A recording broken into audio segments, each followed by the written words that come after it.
This is Mitch, and welcome to the 1000houses.com podcast. I'm here with Joe McCall, and we're going to be talking about vacant land profits and all that stuff you've been walking by all this time. We're going to show you how to make some money off of it and add it to your tool belt so you can get a few more yeses and some less nos. So before we start, I'd like to thank livecom.com, LIVECOMM.com. They're a mass texting lead generation platform.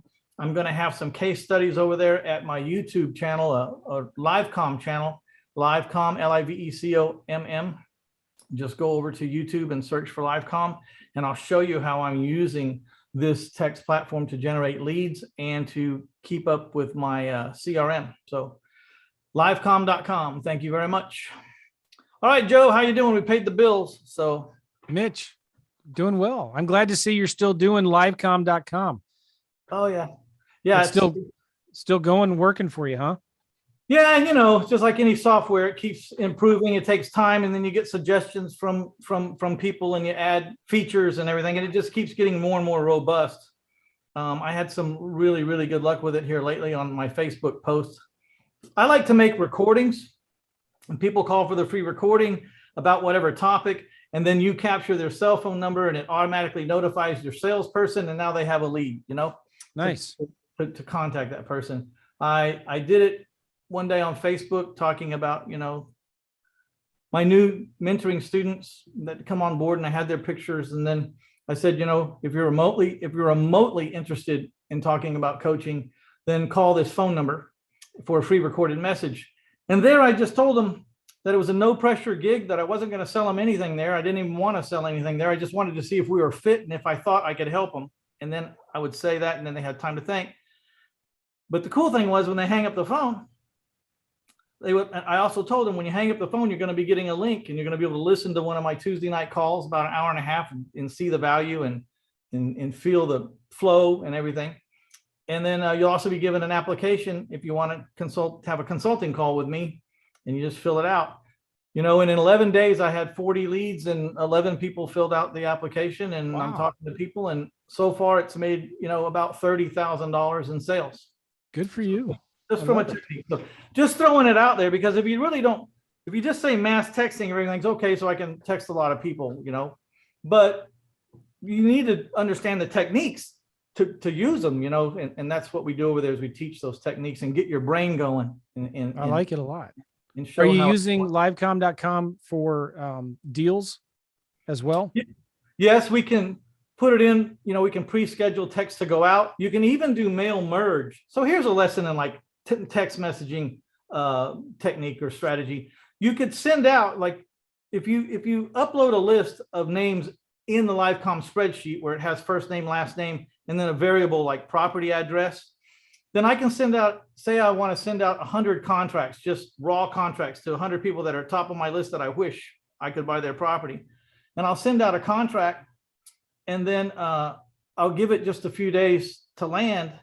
And then I'll send out a mass text to all of them, and it'll use their first name. They'll say, "Hey, Joe, are you interested at all in selling your property at 1234 Main Street?" In that variable column. And I can send out the whole list. I sent you a contract. You probably received it today. If you haven't received it today, you'll get it tomorrow. Nice. And so it's tied in with a physical event, so it doesn't sound like a mass email. I never, so that's just one technique. Yeah. So I love it. And I wanted to ask you questions too. I know, but this is your podcast, so you're asking me questions. Ask away, man. You're doing some vacant land yourself, and we're going to be talking about that. I'm curious to learn how you do it. Yeah, I'll tell you how I do it. Well, yeah, let's start with you, since you're the guest. But yeah, that's one reason I wanted to pick this topic, because I'm kind of into it too. I'm sure there's many different variables. I know you like to do across the country in different markets, right? And I know a lot of people doing that, making some good money. So how are you centering your land business? Where do we start on that topic?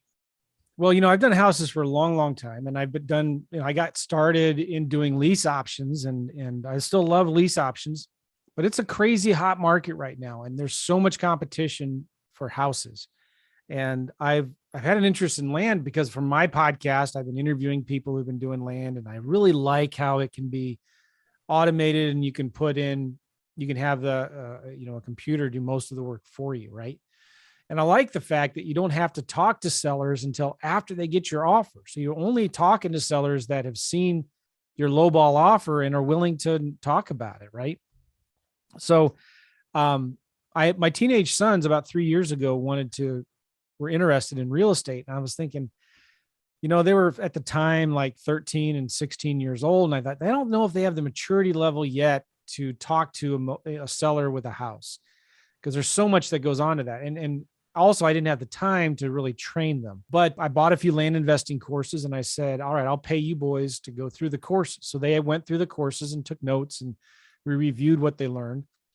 And I said, all right, I went to a boot camp, and my good friend Jack Bosch did a great boot camp. And I went and I started talking to some of his students that were doing deals, and there was a lot of them there.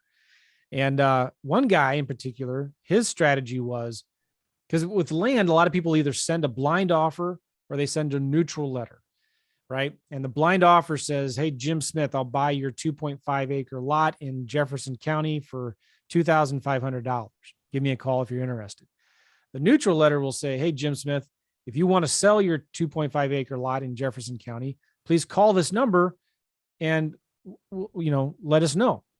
So you're going to get more calls with the neutral letter, right? Well, so can I throw in something there? So that's a perfect, if you want to speak to a live person, call, if you want to speak to Mitch, call here. If you want to hear a recorded message, because a lot of people will call a recorded message because it's non-confrontational, but little do they know that you're capturing their phone number and they're going to get confronted probably anyways, right? But it's a good little secondary thing to add to what you're doing, because let's just say a guy goes out to a bowling alley Friday night and he's had a 6-pack of beer and he's coming home and he's half lit and he's sits down at the kitchen table to smoke his last cigarette for the night, and there's all this mail on the table. He's not going to call you at 11:30 on the night, but he might call that recorded message where you can explain, you're a pro, or it really doesn't matter what you say, because the minute they start hearing the recording, you've captured their phone number. And in LiveCom, you can click on a button for that phone number that'll tell you someone from this, you'll get a text saying someone from this number is listening to your recording for, and whatever you name that phone number, raw land letter, yellow letter, then you'll know what they're calling and listening to. You give them a few minutes to get through it, and then you could call them immediately, or of course at 11:30 Friday night, you probably want to wait till the morning before you even see it or check it. But okay, so it's real similar. Like I do something real similar, but my letter says, or postcard, I do both. It says, call this 24-hour recorded voicemail. Yeah, there you go. And so it goes right to voicemail. My voicemail is super short. It's like, hey, this is Joe with Dream Big Land. Thanks for calling. You got one of our postcards. There's a reference number on that letter. If you can leave your reference number, we will send you an offer in the next day or two. Thanks. That's it. So they leave a voicemail and they'll say, hey, this is Jim. My reference number is, because like most of the vacant lots that we're selling, that we're marketing for, right? They don't have a street address. It's just as maybe a street, maybe it's not a street, even a street. But a lot of them don't have addresses. So we need an APN number or something. Well, sometimes the APN numbers are really long. So I just have every record I create a reference number. And let's say it's Jackson County. It'll be JACK-1750 or something like that, right? Okay, so you every can go letter back and research the property and hone in on your offer. So when I use FreedomSoft, which is similar to what you do in LiveCom. Yeah. When they leave a voicemail, it automatically adds them in to my campaign. And I know when they call that number, it belongs to that letter campaign, that county or whatever. The system will automatically send them a text back. Hey, thanks for calling. What's the reference number that was on that letter? And half the time they'll text back the reference number. And the other half of the time they'll just leave the voicemail. So then it comes into my CRM and we send them an offer. So this is what I was at Jack's boot camp. And this is what this guy does. He sends out the letters. They call the VA, the virtual assistant, sends the offer and then sets it up where 3 days later, they send a voicemail message through Sly Broadcast or something like that, that says, hey, this is Joe. Just so you know, we just mailed you an offer in the mail. You should get it in the next day or two. Let me know if you have any questions. Thanks. All right. That's it. Perfect example of how to take a physical action and then make a generic, ringless voice drop seem not generic. Exactly. And then the system sends them a text. It says, hey, Jim, we just sent you an offer in the mail. You should get it. Let me know if you have any questions. The other thing that we do is, so I'll create it's a cover letter with a contract. All right. And usually when we make an offer, it's like at 25 cents on the dollar. So if this 5-acre lot is normally selling for 10 grand, just for simple numbers. Are you getting that from like the tax records? Are you using the tax assessment? Or are you actually doing some comps? Or because land, I'm using a service called Priced, PRYCD. And these guys are amazing. I had them on my podcast, and they basically will get data from Data Tree. And so they're a reseller. They're a reseller of Priced of Data Tree data. But their software goes out all the time, every day, and scrapes Zillow, Realtor.com, landsofamerica.com, and all the different sites that have vacant land. They'll scrape that sold and active data and get an average price per acre per county. And it also gets even more granular. They'll look at it by city or by, what they call geolocation or whatever. Yeah. So when I pull a list for Jackson County, North Carolina, it'll give me all of the records that meet my criteria. And my criteria is something like 1 to 10 acres. They had to have owned it for over 10 years, and they don't live in that county. So that the county that the property is in is different than the county where the tax bill is sent. So they don't live in that county. So then Priced will tell me, okay, for this property, they're selling for 10K, you should offer 2,500. And that's all based on the parameters that I set up, but Priced does that kind of for me. Now it's not 100% foolproof, but it'll get you 90% of the way there. That's why you need to have like a couple of days due diligence or whatever. You need some time in your contract. So if they say yes, you can actually go out there and adjust your price if you're out in the left field somewhere. Well, I give myself 3 months. My contract that I send to them gives me 3 months to close. Wow. And at that point, then I can look deeper into the property and see, you know what? There's no access. It's on the side of a mountain, or it's in an HOA that's really restrictive. Then I'll go back to them and say, listen, we did some due diligence, we did some research, and we either need to cancel this contract or renegotiate a lower price. That's typically what I'll try to do there. But the point is, though, the lead comes in and then we follow up with them. So we do a massive amount of follow-up. We send them a voicemail, we send them a text after we send them the offer. The way FreedomSoft does it, when I create the offer, it gives me a link, a URL for that actual contract. So when I text them, I'll say, hey, I just mailed you the contract. If you want to look at it right now, click this link and you can view the contract. So that it'll text them the actual link. They can click it and view the 2-page PDF. And a lot of times, these last 5 deals I just did, that's what they did. They didn't even wait to get it in the physical mail. They saw the link and they said, okay, let's do it. Or that we got on the phone and we negotiated or something. They had questions.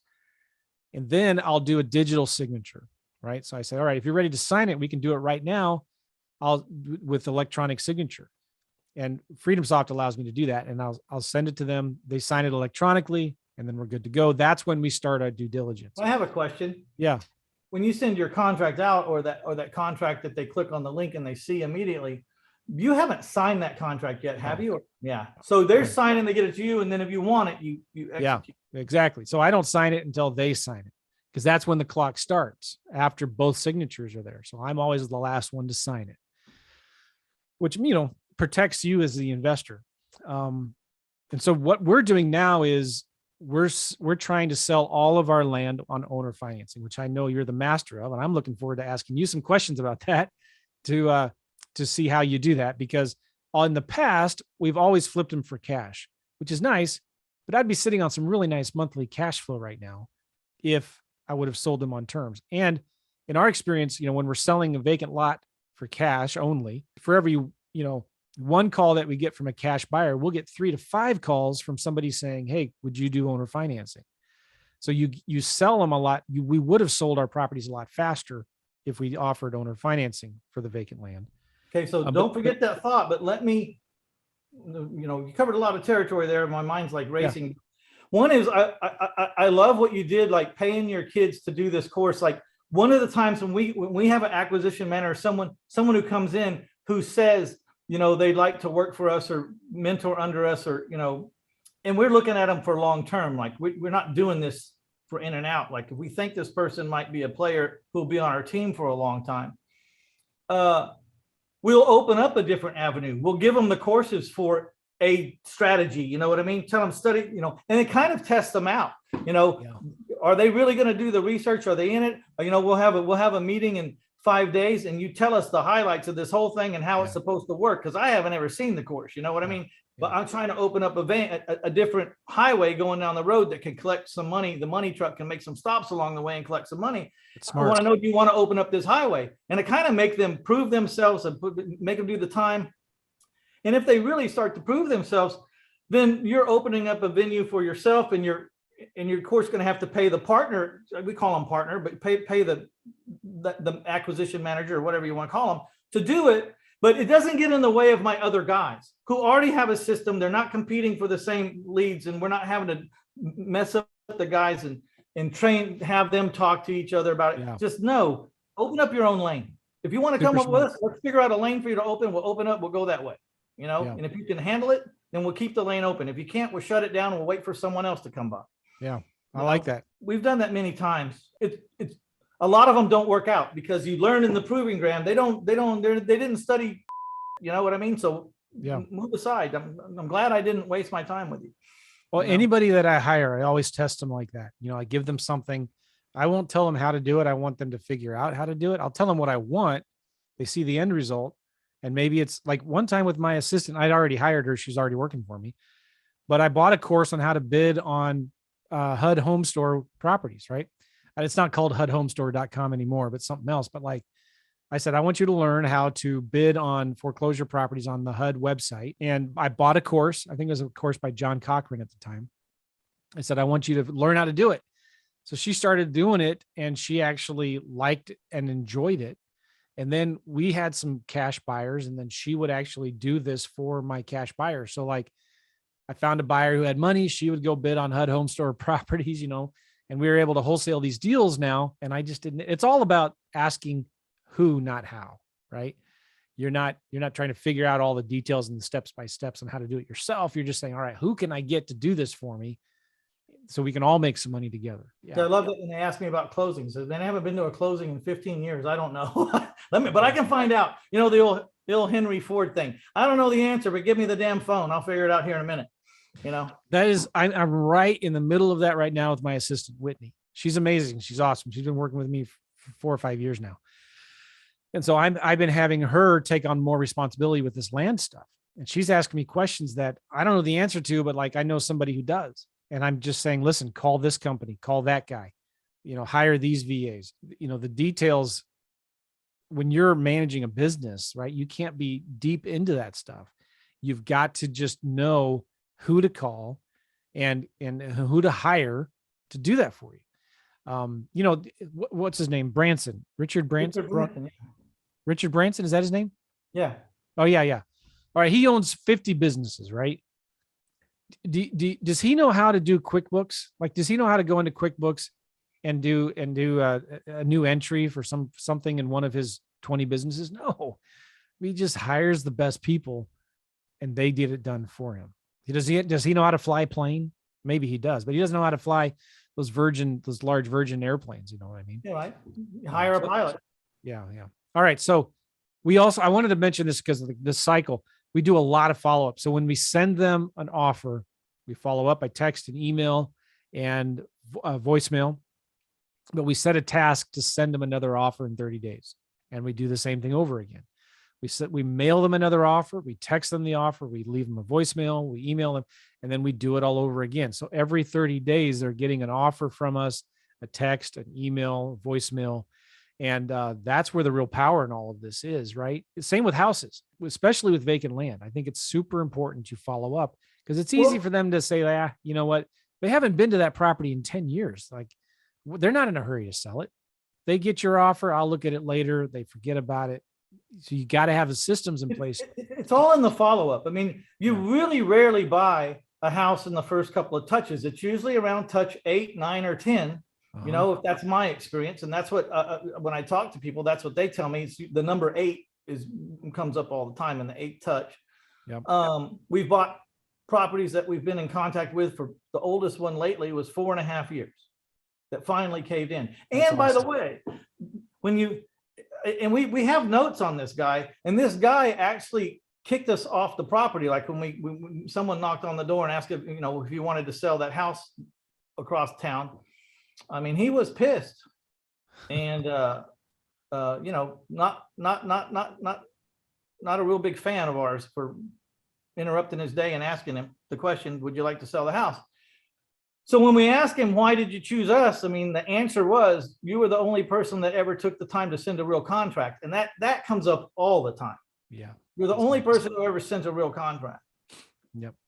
You must really want my house because you keep on bugging me and you keep on calling me and mailing me. And so, yeah, that's right. We do want your house, Sometimes it takes some time for them to either hit the position where it's ready to sell, or, maybe they're waiting on it to die, or maybe they're trying to sell state, or maybe they haven't made up their mind if they're going to move there after whatever the deal is. So there's all that thing going through their head. And then, they may learn that their property is not worth $1 million that they think it is. They keep trying to sell it for $1 million and it doesn't sell. And then finally they go, okay, I guess these guys aren't that bad. You know what I mean? Yeah. Absolutely. And I can get it done now. So I don't know that. I mean, your system is really, really well thought out, and you can get it all automated if you get all the pieces, but it really helps to take a course with someone like yourself or Jack Bosch, who already figured out all the pieces that work together. Because you can just go start to get random, people, and then everything doesn't really tie together right. And it really is a huge shortcut to go talk to someone who's already got this. Let's call it a CRM for lack of better words, because it's more than a CRM. Really, it's actually making offers from the beginning. So there's a lot of tools out there. None of them are 100% perfect and do everything exactly like you want it to do and whatnot. But like my philosophy has always been, if you wait for perfection, you're going to be sitting around a long time. Just pull the trigger and get moving, and then worry about perfecting it later, because let me tell you what happens. It never gets perfected. It'll never be perfected. It'll always have a little leak somewhere, but it's not a question of how much is leaking out. The question is, how much am I keeping? How much am I getting? Don't worry about the leak. I mean, fix it as good as you can, but hell. Yeah. Well, you got to find somebody that's already doing what you want to do. This is my secret to success. Any success that I've had. I'm not that smart, Mitch, to figure it all out and figure how to make, like, I find somebody else is doing it and I just duplicate what they're doing. I copy what they're doing. Right. This is why I love your 1,000 houses books. You're just telling everybody what it is you're doing. And it's not that complicated. It's not rocket science. There are no secrets in this business. It's work, but once someone's figured it out, that's the hardest part, is figuring it out. Yeah. So just do what Mitch does. If you want to do land, find somebody who's doing land and just do what they do. Copy it. So rip it off. Like there's none of this is copyrighted. Or pay them to be the consultant and just save all the damn time and the mistakes. I mean, you're either going to pay the street or you're going to pay the consultant. There's no way around the education. Education is not free. You can think you're going to get it free on the internet, and you can get a certain amount free, but at the end of the day, when you really start drilling down on how to become good at it, you're going to pay the street, or you're going to pay the guy who already paid the street. You're going to pay it one way or the other. So exactly right. You're paying for a shortcut. Like if you're in LA and you want to get to New York, you could go buy a car, or, take your car and drive all the way across the country. You're going to get there, but guess what? It's going to take you a long time. Or you can buy a ticket, an airplane ticket, and fly from LA to New York and be there in about 4 or 5 hours. Right now, at the end of the day, though, you're actually going to spend more money driving, right? Because you're going to pay for all of those hotels, the mileage on your car, the gasoline, the food that you're going to spend. It's going to take you a whole, 4 or 5 days to get there. You're going to be And what is your exhausted and time tired. worth? And what is your time worth? Yeah. Yeah. Yeah, exactly. So, I like this land stuff, right? I mean, I have found it's so much easier. There's less competition. Like, we're sending out handwritten postcards and letters right now. We're getting anywhere from 2 to 7% response rate, 2 to 3% response rate on the postcards, 5 to 7% response rate on the letters. Now, for some of you may think that's not a lot, but when we're looking at houses, when we're looking at houses, we're getting a 0.5 to 1% of a really good response rate on our postcards and letters for houses. We're getting double and triple that for vacant land. Well, let me chime in here. It's probably more than most people could buy. Oh yeah. The average guy starting up, 2 to 7% will probably outrun their funding source pretty quick if they're young in the business. You know what I mean? I'm going to tell you some real numbers right now for my last 2 campaigns. And we're targeting a market in Northern California. I'm looking at my numbers right here. We sent 1,642 postcards. We got 37 leads, which is a 2.3% response rate. All right. And we've got 4 properties under contract right now. Okay. So if I go to a calculator,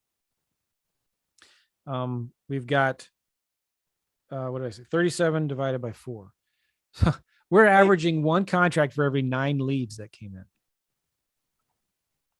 Right. And then that's really, let's go a little further in the math. Throw an average profit on top of a deal. Well, I'm buying them these are California, so I'm buying them at 35 cents on the dollar instead of 25. But let me give you I'll just look at one right now. I mean, just ballpark it. Yeah. So $15,000, $20,000 profit average. Okay. Right? So times 4 is 80,000. Yeah. If you use we're selling these on terms. So yeah, but it doesn't matter. It's money in the bank that you're earning interest Yes. on, and they're sending you a check for, and some principal and some interest. You created an $80,000 CD out of thin friggin' air, and someone's making payments to you on it. And if they ever quit, you get to start over again. And if they ever put any improvements on it, like a barn or a house or a manufactured home or a septic with electric and all that, if it wasn't there before, your note's liquidatable at the drop of a hat after they put some improvements. That's one of the things I'm always asking the people that want to buy my lots, because I got more buyers than I usually have multiple buyers that would like to have it. One, I ask how much do you have down? And then the second question is, what are you going to do when you get it? Well, one guy says, well, when I retire in 10 years, we're going to build a house on this. And another guy says, I already got my plans and I've already got the lumber in a warehouse and I'm building a house the minute I'm an owner. And I'm like, well, you're the winner. Yeah, exactly. Because that guy's with every piece of concrete he puts out there and every board that he erects, with his money, my note just gets stronger and stronger and stronger. By the time they finish a house or a barn, it's like, I can liquidate this note for par, no discount, because the collateral is worth so much more now than when we started, and his balance is irrelevant compared to the value of the improvements that they put on the property. Yeah. All right. So let me ask you then, Mitch, are you targeting mainly land in Texas? Or are you going outside of the state? What are you doing?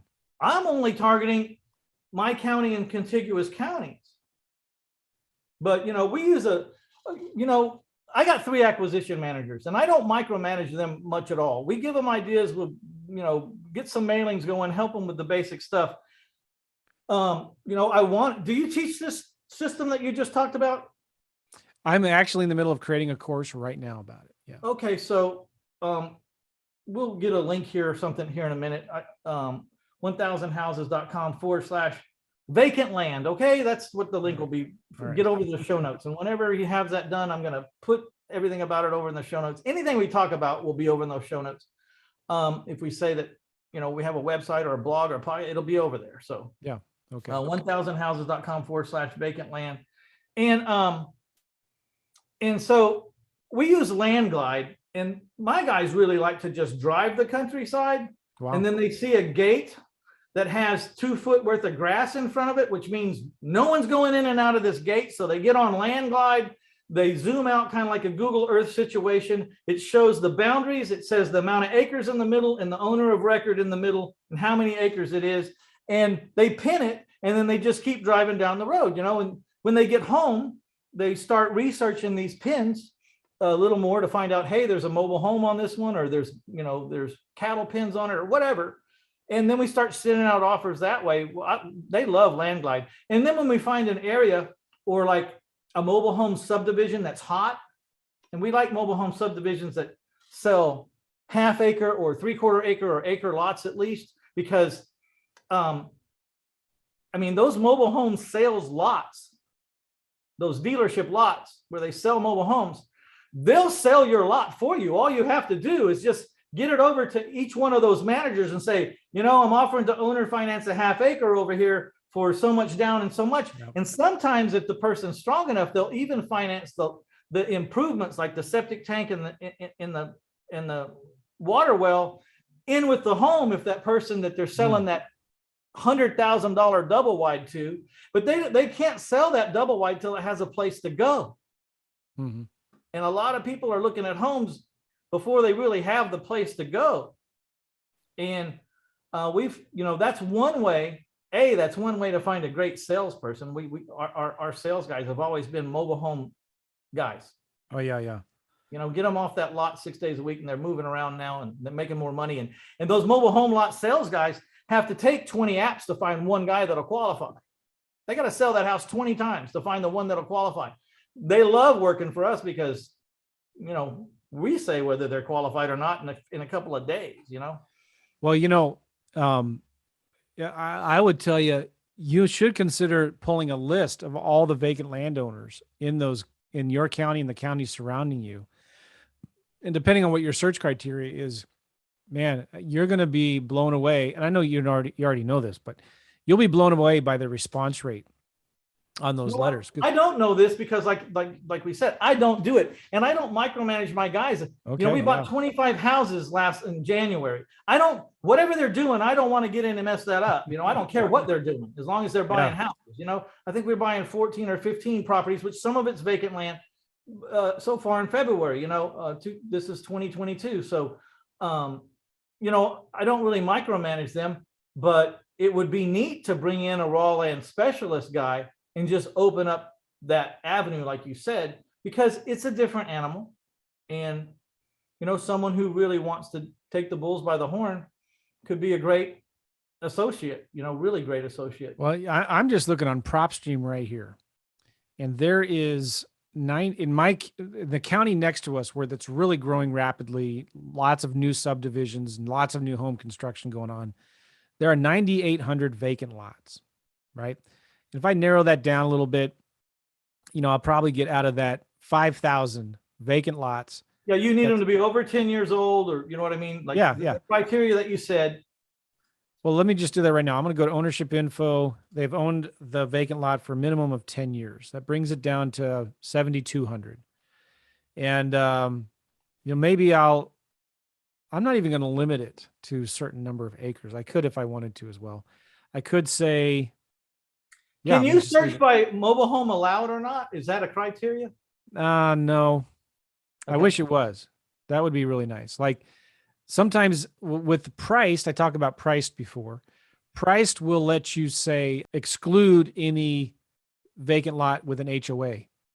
But sometimes HOAs aren't necessarily bad. Some HOAs, like people want the HOA because it means that there's a community that will, take care of the streets and some of them have HOAs, but they're defunct. But it'll say they have a HOA, but they don't exist anymore. So I wouldn't go through the hassle of excluding that, right? But there is a lot of vacant land. And so I just had somebody email me yesterday from Facebook Messenger saying, hey, I hear you do vacant land. We're looking for vacant land in this one county. And I sent them back. I said, well, I can find lots of good vacant land, but what are you willing to pay for it? And I told her in this message, I said, be very specific. I want to know what you would pay per acre based on what you're looking for. And it's a small enough county. She should be able to give me an answer. But I know immediately, all I need to do once I get her number, I know what they're buying, what they're looking for. I can go and easily with one or two simple direct mail campaigns, find some deals, wholesale it to her, and make easily 10, 20 grand on each one, right? Just, and there's so much less competition for vacant land than there is for houses. And if you chose to owner finance it, you can change that number to 30 to 35,000 instead of 20, probably, if you stretch the years out. And you can add an interest rate on it, and you'll pick up a down payment of $4,000 or $5,000 or $6,000. I mean, you won't leave with nothing. But that's one thing about wholesalers. I can make a lot of wholesalers sick to their stomach, because their wholesale fee, let's just say if it's around 10 grand. I know that some of you guys, and today especially, you're wholesaling and you're making 20, 30, but you're dealing in much more expensive properties.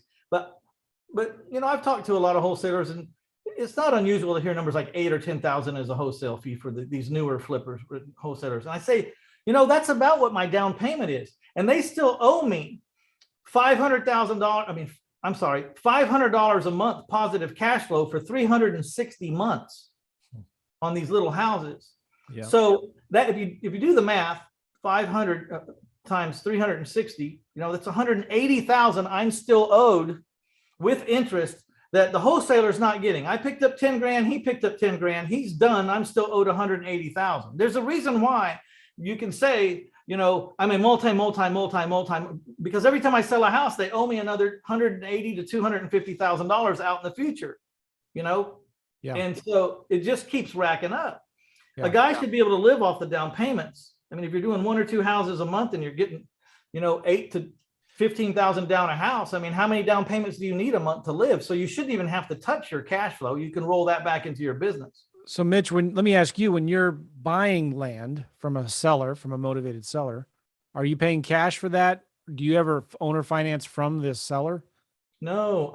So what I tell those wholesalers is the difference between your 10,000 and my 10,000 and being owed 180 out in the future is private money that's wrappable. And if you don't know how to raise it, then it's costing you almost, just say average 200 grand a transaction. Now, if they pay off early, you're not going to see it. But if they don't, you know what I mean? But you'll see lump sums coming in. And you can always sell your property for $10,000 or $15,000 more, depending on the price range, of course. But you can always sell it for more than what you're going to get for cash or a new loan. I can sell over the appraisals. I mean, in the recession, when there was 30 comps in the neighborhood showing that there had been 70% cash buyers, and that these houses were worth $27,000 in 2010. The rent said that I could sell or finance them for 59. I was selling 100% over the comps because I was offering financing to people that didn't have 27,000 that were renting right across the street for $1,000 a month.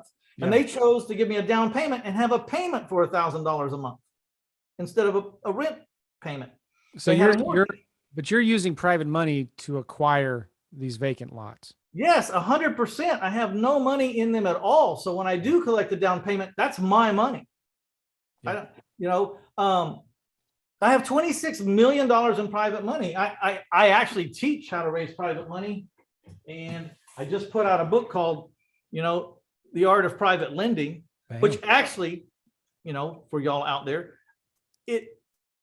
I give this to people that have money, and I show them how to loan their money, and they can make 12, 14, 16, 18% in the state of Texas. I think 18% is over that's usurious.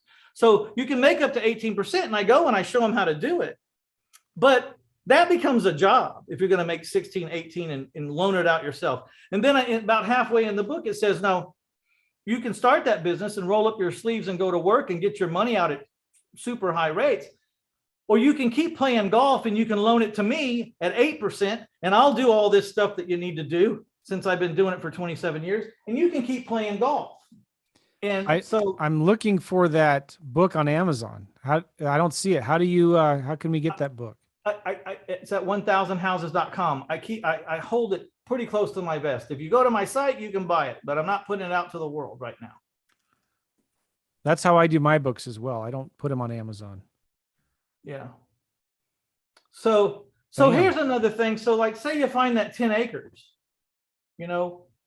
we're really looking for 10 acres like in the corner of a county road and a county dirt road and a paved road, or, you know, at least in a corner, because then if you're in the right county and you're outside the ETJ, which is the extraterritorial jurisdiction of a big city or an incorporation like San Antonio, we really look outside, out in the county where there's very little regulation, if any at all, because out in the county, we've learned the counties in the areas contiguous to our county that are very easy to deal with. And we can just divide up that 10 acres by legal description. We don't have to replat it at the courthouse. We just have to send a surveyor out and say, this is the dimensions. We want to cut it up into 10 pieces out of this 10, and we want 10 acres or however many acres that they can access their land from the road. And that's why it's so important to be in the corner, so that it helps you access all the parcels that you're going to divide it up into.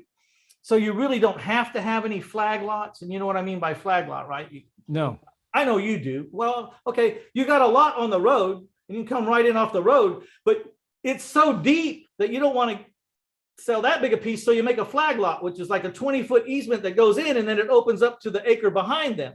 So they've got the lot, and then you got a flag lot that opens up behind that lot that's on the road.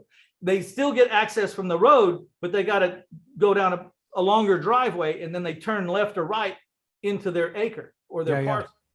So, so we're looking for that, and we're looking for the counties that are easy to deal with. And so all you're really doing is you're selling your parcels by the master plot, the 10 acres, and then a piece known as, you know, meets and bounds. You know, this is the piece, you know, nice, by meets and bounds. And that, you know, replatting could cost $15,000, and platting by meets and bounds could cost $1,500, you know? Okay. And so you take 10 acres now, and you've made it, you bought it at a 10 acre price, and now you're selling it at the 1 acre price. And you can almost buy that 10 acres at market and win pretty damn good. Mm-hmm. You buy at any discount under market, and now you're doubling your money. I just bought your book. Thank you. And so here's another thing. We took 100 acres and we did that, and we made half-acre mobile home lots. Okay. Made 120 half-acre mobile home lots because we had to put a road down the middle, which is where all the cost comes in. You know, interesting. The road was the cost, you know, goes down as a cul-de-sac. You can go all down, you big cul-de-sac, you can turn around. Everyone can get to their lots off this land. I mean, off this road. And so what happens is we had to have a big boy come in and loan us the money for the whole 100 acres, you know, $650,000, let's say. But as soon as we got it busted up into little pieces, you know, half-acre lots, I could go back to my private lenders and go, hey, loan me $30,000, $35,000 on how many of these you want to loan me. I'll give you $35,000 to have a first lien on each one of these lots. I'm going to be selling them for $69,000. Okay. And so now I can cash my big boy out by bringing in all my little investors who don't have that much money. And I can say, one guy said, well, I want 3 of them because I got 130,000. This other person says, well, I can only do 1 because I only got 40,000, but I'll do that lot. And so we get our big boy out, and we keep the bulk of our private lenders money busy, but most of the private lenders have smaller increments, and that's one way to do it. So you get a guy and say, hey, you know, give me a year with your money, and I'll buy the whole thing. It takes a different kind of guy to loan you $650,000. Let's just face it. That's a whole different private money guy. Oh yeah. Very sophisticated, especially when it's raw, you know, hasn't anything been proven, but we have those guys. And then, like I said, we bust it up, and then we start, as soon as we get half of those, you know, we get everyone to, you take 650 and divide it by 120 lots. I mean, how much do you need per lot to get this guy his money back? We go get 120 private lenders their money out, which is it's never 1 per lot. It's just, some people take 3, some people take 5. Sure. Yeah. You know, but that's one way to do it. I mean, we did it on a 180 acre piece that we busted into 18 10-acre parcels. And then we called the water well drilling company. It's normally $16,000 to drill a water well, but because we were 18 right in a row, you know, just move the truck over the 100 yards and drill another one, and move it again, drill another one. We got it for 12. So for an extra 12,000, we got the water there, and then we had the electric come to each. We put a pole on each one, and all of a sudden, we can't keep them. We cannot keep them. I mean, we sold them we had some of them sold before we even put the signs out because people saw us. And then when we put the signs out, we sold them in less than 40 days. Nice. Now here's the other thing. About 40% of them will go get their own loan because our interest rate on our owner finance is 10%. And that matters to some people. It matters to people who can qualify for a new loan. It matters a lot to them. But for the people that can't qualify for a new loan, the 10% is irrelevant. They just want to know if they can make the payment and what's the down payment. We want to know if they can make the payment. So Sure. we're both on the same page there. So what happens is the 40 or 50% that come with a new loan pays our debt off. And now we got the other 7, 10-acre lots free and clear, and we're owner financing with no debt. You always got to watch that debt. That debt, especially if you're signing with the bank. Yeah. And you can do it with a bank. Well, not really. Banks don't want to go out on raw land too. They really don't like it.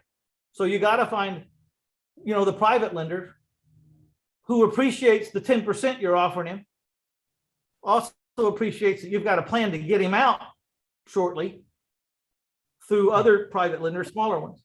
And so, that's a technique I thought was really ingenious.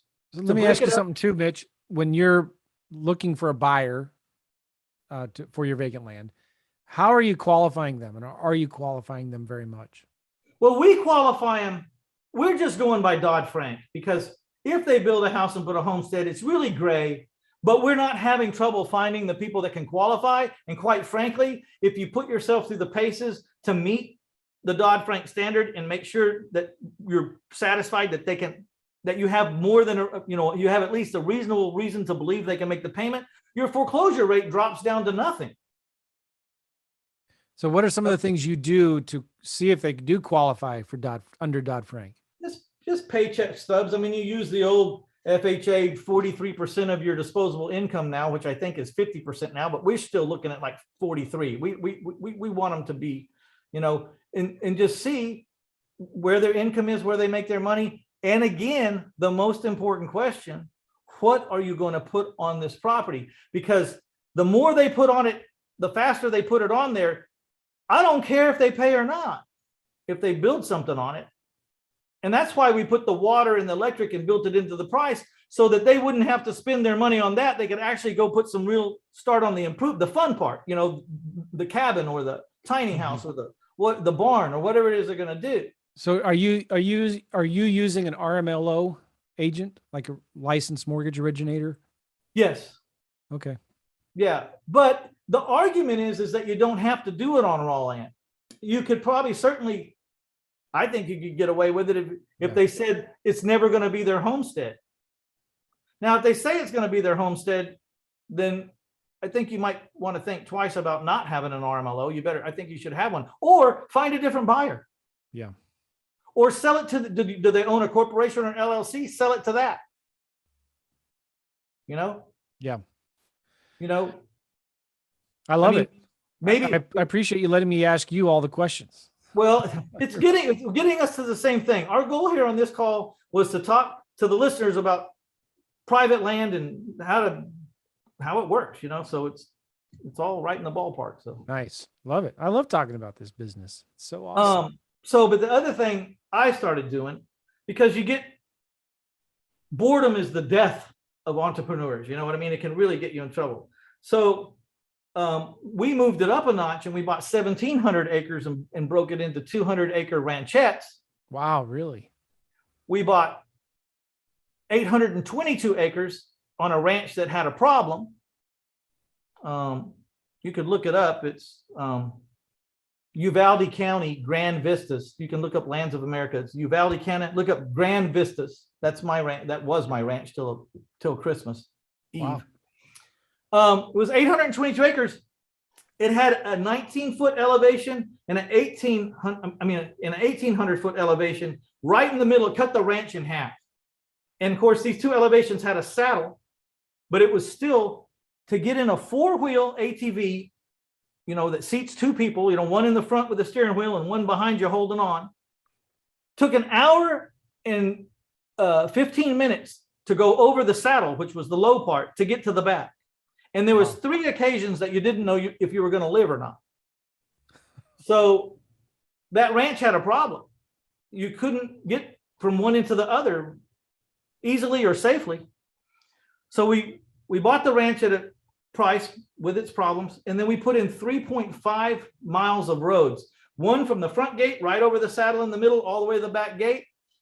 It was a Iron Wolf grinder. It's like a 12-foot wide cylinder with teeth on it, and they lower it down to the ground, and it cuts about 6 inches into the ground, and it spits the gravel out the back about golf ball size.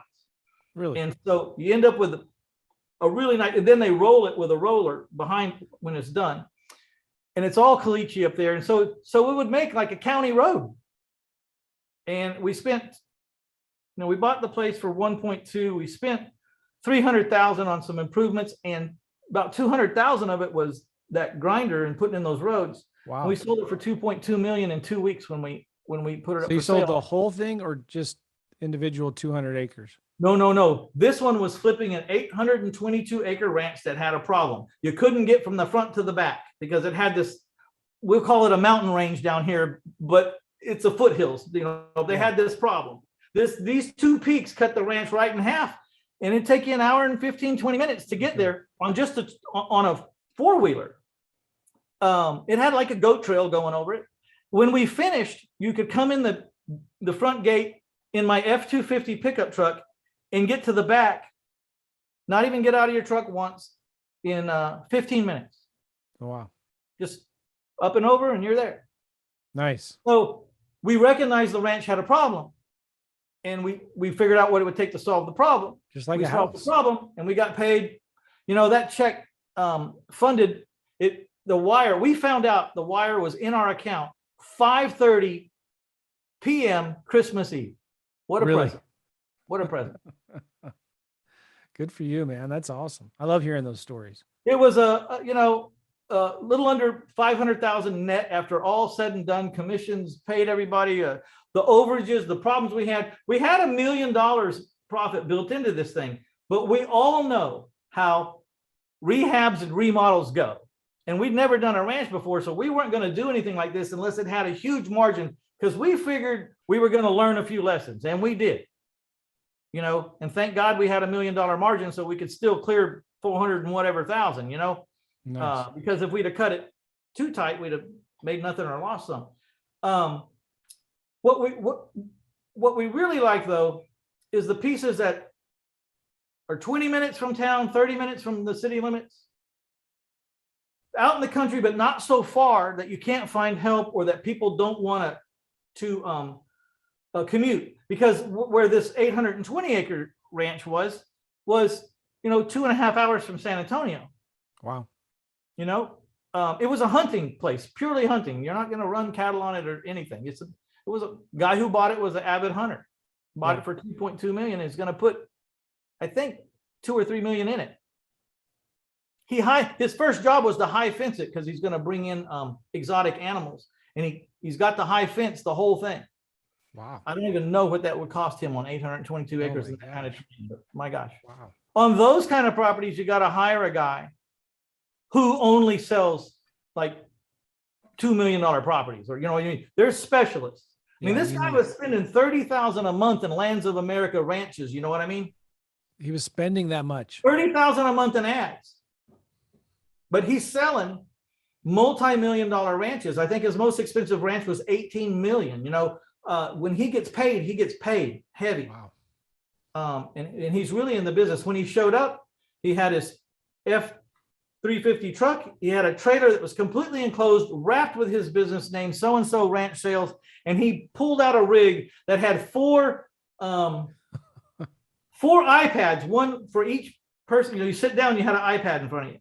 And he turns it on, and he'd already had it all figured out. And you see the boundaries of the ranch, my ranch, and he's showing me how he's going to sell it. And we drive, and you can see your cart, and you can see where you are on the whole ranch. And he's telling us where to put these roads. We actually consulted with him a little bit ahead of time. Do you think if we put these roads in, what will we be able to sell this place for? Nice. And he helped us. Nice. It was a little scary, and I don't know that I'm going to jump out there and do that again, because any bad time, economy, war with whoever breaks out, I don't want to be sitting there holding that kind of property. But for whatever reason, we did that one. I like the ones you break into smaller pieces and that you can seller finance the whole thing if you have to, and everything's going to be all right. Because I think war or no war or COVID or no COVID, people are going to value a piece of land away from the city. I've been thinking a lot about that. Like, I would love to have a 50, 100 acre piece of land that I own, that has privacy. So if the, what hits the fan, I can go out there with my family. It's hunt. It hits the shan. That's how you say it. Yeah. It's the shan. It's the shan. I have 160 acres that you need to come down and see me. Yeah. Actually, and I lease the 440 around me, so I'm hunting 600. Wow. That's super cool. You have isn't it cool to know that you have a place you can go just to get away? Cell phone doesn't work. You can hide from the in-laws. Okay, I got to correct you right there, though. My piece is, you see that needle in the background, the San Antonio Tower of Americas? It's 45 minutes south from that needle. And one of the requirements was my cell phone did need to work, because I could get a massive amount. I had a ranch where my cell phone didn't work. And you think that's where you're supposed to go. But the truth of the matter is, when you own businesses, you're almost in knots wondering what these people are doing today, and how many of them need to just ask me one question so they can close the damn deal. So I'm in my deer blind all the time, texting and solving problems. It's actually more of a comfort to me to be able to connect than it was when I couldn't connect. I'm much more relaxed that if anybody needs me, they're going to send me a text and I'll know if there's a problem. Now I'm hunting this deer. Right now I'm hunting this deer. All right. So anyway, but it would be nice to have a place you could go and bug out if you had to, right? If a certain political office party decided it's time to take all of our guns. I did this. Really, it was one of the reasons I did it. It was a place to go bug out, and where I could feed my family by myself off the land, at least until the black market developed. You know what I mean? Yeah. Yeah. I mean, for that 30 or 60 days, for everyone to get a grasp and for the flow to start finding its way in again or whatever, I needed to be able to feed my family. I needed to have water, and I needed to be able to take a bath. And if I have to, I'll take a bath in the pond. You know what I mean? But at least, you know what I mean? You got water. I got water. Got wells. That's cool. Yeah. Nice. Super cool. So, I really like raw land. If you're not looking at raw land, now be careful about the inner city lots. I bought a lot of inner city lots. They practically gave them to me, $1,000 or whatever. The problem was people were dumping on them. Every time I turned my back or left, some people would dump on my little postage stamp lot. And if I didn't go take it away myself, the city was threatening to take it away for a fee, which I didn't like their fee at all. And so the inner city lots in the lesser neighborhoods were kind of dangerous because people would dump on them. The roofers will come in the middle of the night. Those South Side roofers would come in the middle of the night and drop all their shingles on my little land in less than 10 minutes. They'd raise the dump truck and it'd fall out, and then they'd take off. Well, and I got to deal with it. That brings up a real interesting point, Mitch, because I have some friends that do a lot of flipping vacant lots inside of the city, and they're selling them to builders. Mm-hmm. So when you're looking for land, I'm going rural. I'm going rural. Yeah. I was going to say, like, that from my perspective, a lot less risky to do that, right? Yeah. Especially since COVID, people are looking harder at getting out of the way of the mass population. They want to get out of the way. They don't want to be there. It scared a lot of people. The land sales when COVID hit were incredible. Yeah. Our days on market dropped to 4. Yeah, that's the other thing I'm using LiveCom for. I'm putting out these signs that say, owner finance lots or owner finance houses. And all these people are calling and I'm capturing their cell phone number. And then I have the hello message button turned on in LiveCom. So whenever they hang up, they get a text that says, to see all of my inventory, go to my Facebook page. I'm at Casas Dueño a Dueño SA. Everything's in Spanish in my town. All my websites, everything. Yeah. And so, so I drove all these people to my website. I found that when I had 3,000 people I could text that I had a new house, my days on market was 9 days. And I was getting my 10% minimum down. As it got up to 6 and 8 and 10,000 followers or people that I could text, I think I have 10,000 followers now at my free business page over on Facebook. I don't even put out signs for my houses now. I just post the picture and the details of the house on the page. I don't put signs, not one sign in my yard, in my house anymore. With no more signs, I'm done. So that's interesting. You're sending them to a Facebook page and not your website. No, the website, it was cumbersome. Someone had to get in, you had to, load, it's real easy to put these pictures and write whatever you want to about your houses over on Facebook. It doesn't cost anything. It's not even a hosting fee, and then you train over there, you train them how to buy your houses. How do you buy a house from owner finance house from us? Well, first thing is, you need to drive your family to the house and look around and make sure you like the neighborhood and the front yard and the backyard and everything. And if you still think that's the house for you, call the red phone number in the back window.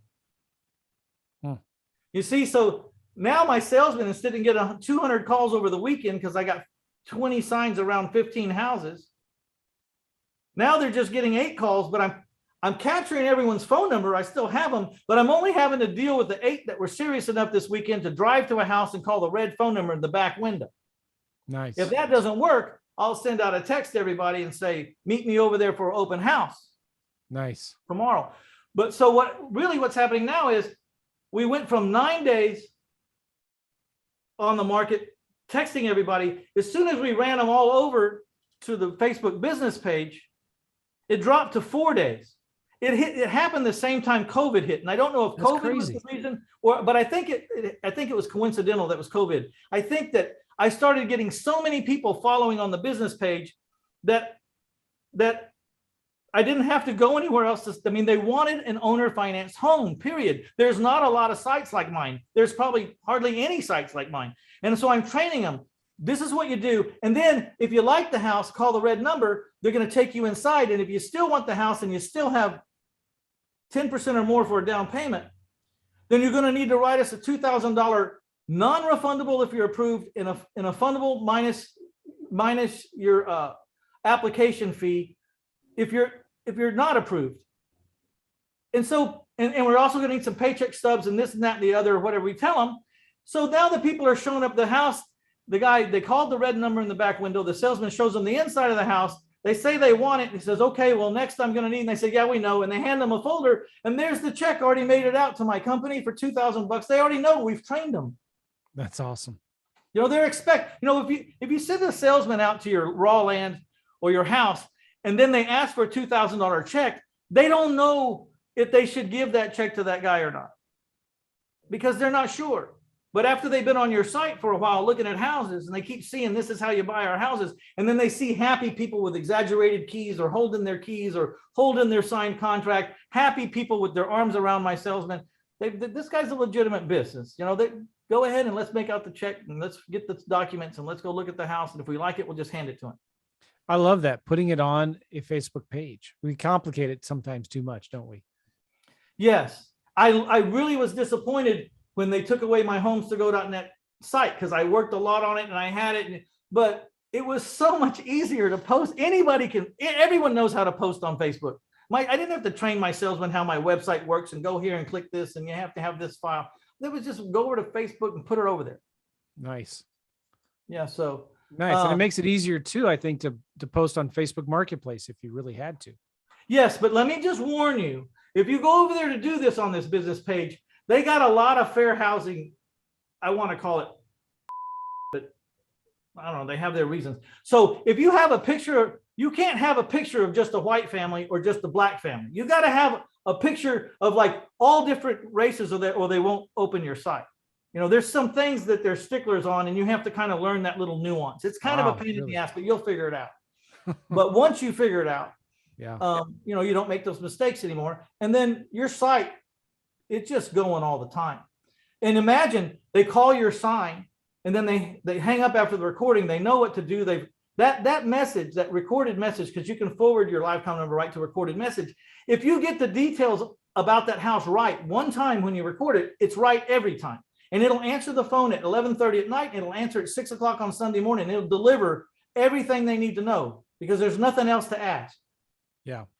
So that you'll have a different phone number for each property. For each property. And then when that property sells, I don't even delete anyone out of it. I just change the name on it to the next address and I put it over there, and I just keep building the list of people that's called the sign, because I don't care which house they called on. I don't care. All I care about is that they called on an owner finance house. That's my client. That's my prospect right there. And by the time you get 10,000 of them, now my down payments are averaging close to 15% because there's competition that I get to pick and choose from. And I find better buyers for my land because I find the person who's going to build a house on it tomorrow after he buys it. That's awesome. So it's like I said, we said at the very beginning, you can pay the street to figure all this out, or you can pay a Mitch, or you can pay a McCall, or a Jack Bosch or someone to just get to it.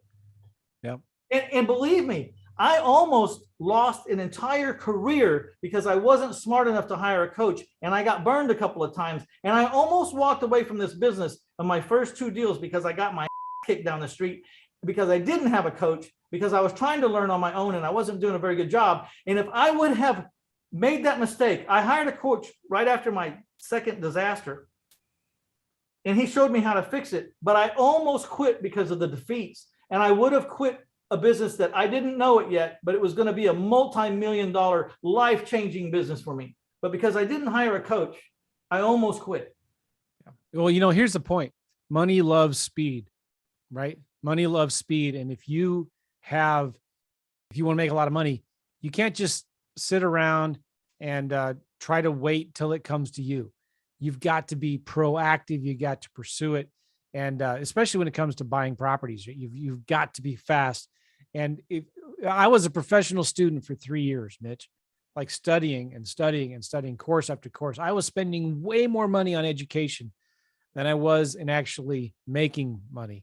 And I've heard it put this way. There's 2 laws for business, 2 laws to success. If you want to be successful in business, number 1, and I'll use the G-rated version, stop farting around, right? Stop farting around, because that's all we're doing.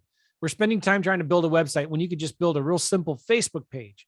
Just get the Facebook page, put your properties on there, stop farting around, right? If you had I heard the guy say it like this way. If you had a gun to your head, if Putin had a gun to your head and said, you build a website or you get this property online or I'm going to blow your head off, you would figure it out. Like you would go to YouTube and do a search for how to put my property online, right? And you would find a video that says, go to Facebook, get a page, business page, and put it on there, right? So you would do it, but we're just farting around. So, and then the second rule is stop being a sissy. Okay. Stop farting around and stop being a sissy. And the sissy is like, we'll go and spend $1,000 on a course, right? But we won't spend $1,000 on direct mail because we're afraid that it won't work. We'll spend all of this money on education, but we won't spend any money on actual marketing or won't spend any time trying to find private lenders and all that because we're afraid. That's why you hire the coach, because he already can tell you if you do your mailing X and it says X and you mail it to X, it's not going to work. But if you mail it to XYZ and the message is LMNOP and the other ones, that's what you pay for, is so that you don't go out there and fail, or you have a lot less chance of failing if you'll just go do what someone's already doing it knows works. Yeah, exactly. People say, well, does owner financing strategy, does it really work? I said, well, I already know it works. The question is, are you going to work it? That's the only question. Are you going to work it? Yeah. Now there are states and counties that you don't want to owner finance in. And I'll be the first one to tell you, nah, I can't help you in New York, and I'm not going to help you in California or downtown Los Angeles. Not for you. If you want to do business, you want to live in Los Angeles and do business somewhere in Georgia or some flyover state where we actually have some laws where you can get someone out of a house if they don't pay. Okay, I'll teach you how to do that. You can do it from Los Angeles. Matter of fact, what I like about your course, on virtual wholesaling or whatever, is because if you actually learn to do business virtually or from another city, you live in Los Angeles and you've actually created a real business. You're going to be forced to because of the distance. You're going to be forced to build a real business where you're working on your business, not in your business. Yeah, exactly. And that's what do we want business and money for? If you think about it, the only thing money buys you is freedom. Yeah. That's the only thing it'll buy you. Yeah. It won't buy you happiness. And when someone dies in Florida tomorrow and you live in Texas and you find out the day before the funeral, if you've been successful and have the money, you can buy that expensive next day ticket. You can get there, but you're not going to be happy when you get there. That's good. Excellent. Mitch, it's been a great podcast. It has been, man. So tell me what kind of courses, what kind of coaching, what are you offering? Because I always like to spend a little time on that because you spent your time here. So I want to let people know what you've got. You're going to go to 1000houses.com/vacant land, and that'll get you over to the show notes. Yes. And then you'll find out about everything he's about to tell you. Now you can get more information. So tell us. Well, I'm right now in the middle of creating my class.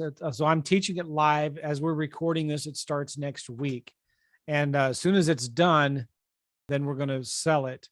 But we're taking people through right now, just holding them by the hand and telling them, all right, so we're going to show you how to pick 3 or 4 different counties, right? Rural. We like to go after the cheap lots that are at least an hour or 2 hours away outside of the city.